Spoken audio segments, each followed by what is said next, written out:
I stand here overwhelmed by all of this. I just said to John, do you remember our conversation about 4 or 5 years ago when I had left my post as principal in the York Region School Board? I got this call and I was so excited I was going to be on with the man.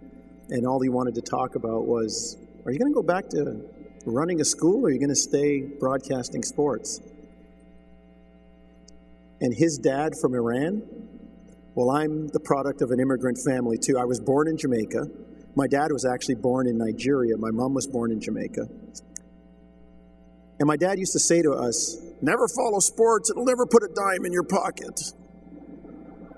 Get your education sports, because, you know, when he sat in front of the TV, gone are the days, or not are the days like we have now, where in my house, we got 4 TVs, and if I'm watching something and they don't want to watch it, they just find another TV. I had to watch what he watched, and often Saturday night, Wednesday night, it meant the cronies were over and there was a hockey game on or there was a football game on Sunday. So Mark and I sat in front of the TV and watched that. But we got the lecture. Same way John had it from his dad. Never follow sports, never put a dime in your pocket. And even now, we still can't win because he says if you weren't educated, didn't matter how much you knew about sports, you still wouldn't make a dime.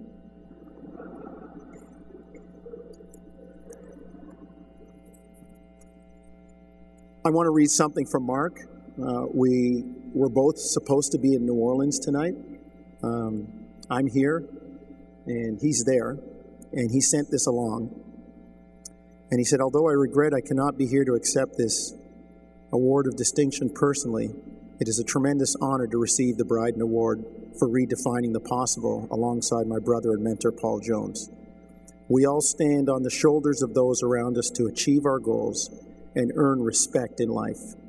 And I would not have been nominated for this award without the backing from my York basketball family, Coach Bob Bain, some of the teammates that are here. And it's interesting to watch people when tall guys walk into the room.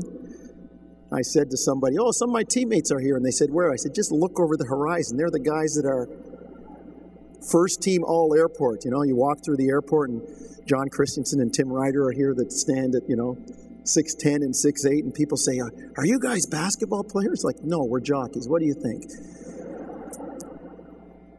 But Mark says through those experiences at York together, he learned to dedicate himself to sport and to education, thanks, Dad, and push himself towards excellence through self-motivation. Most importantly, I would like to recognize the never-ending support and unwavering resolve and unconditional love of my parents, Hugh and Marjorie Jones. During my days at York University, they became a fixture in the stands, symbolic of how they stood behind me, cheering me on throughout my whole life. This award is a great honor to our entire family, made strong by the loving consistency of Mom and Dad, Hugh and Marjorie.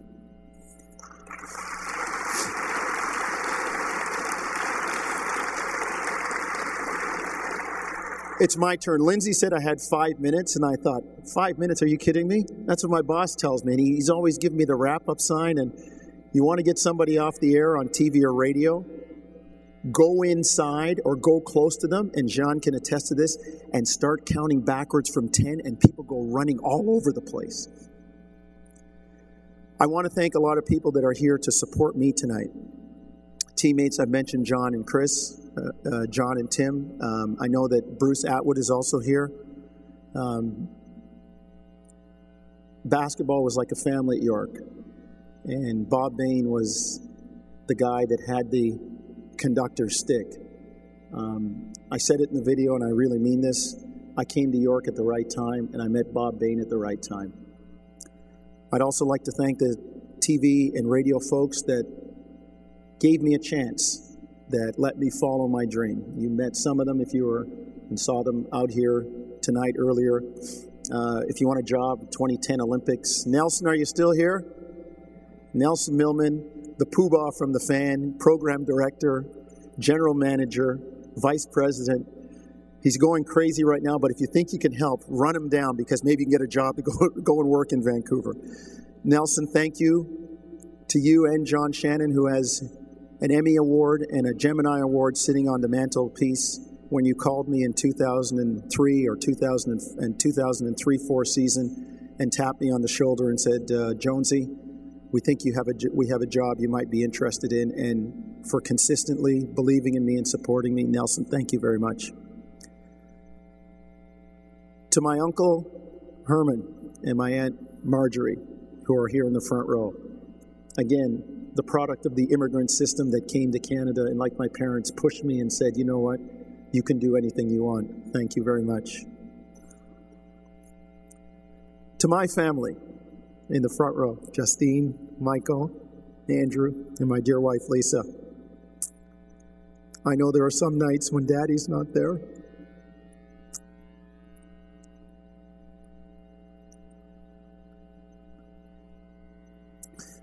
But I want to thank you for allowing me to live my dream.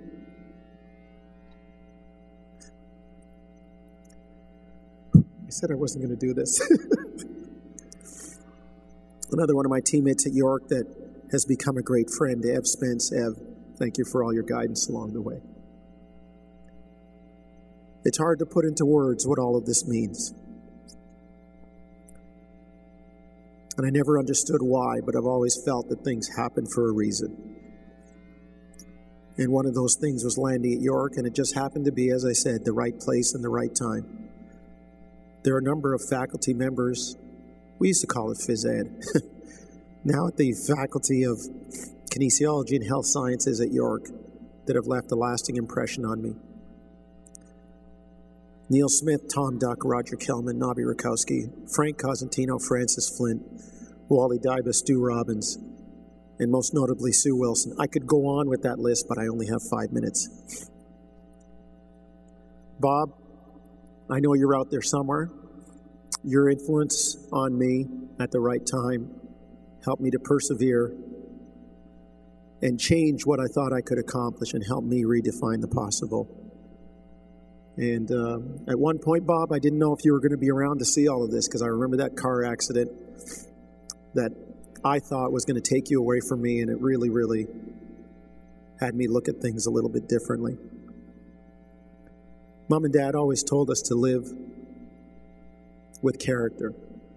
When I left the York Region School Board, they were instituting character education with 10 important character words: honesty, respect, responsibility, initiative, integrity, courage, empathy, fairness, optimism, and my favorite, because I heard it all the time from my mom and dad, you can do whatever you want, just hang in there. And that's perseverance. Jean, as I said, my dad often spoke to me in metaphors, and Latin was his thing. And those of you that are from another generation will remember that it was the language at that point. And my dad used to always say things to us in Latin. And at some point, Mark and I would look at him and just say, English, please, English. And when I went to York, I looked at the coat of arms. And I find it fitting now that the Latin translation now becomes redefine the possible. It's tentanda via, which means the way must be tried. But I also try to live by another Latin phrase that my dad likes to use. And this one I remember in Latin. And I also know the English translation. And it is non quo mos sed quo modus. And that means it's not what you do, but how you do it. And Dad, Mom, again, thank you for all the pushes along the way, because I wouldn't be standing here without you. Thank you.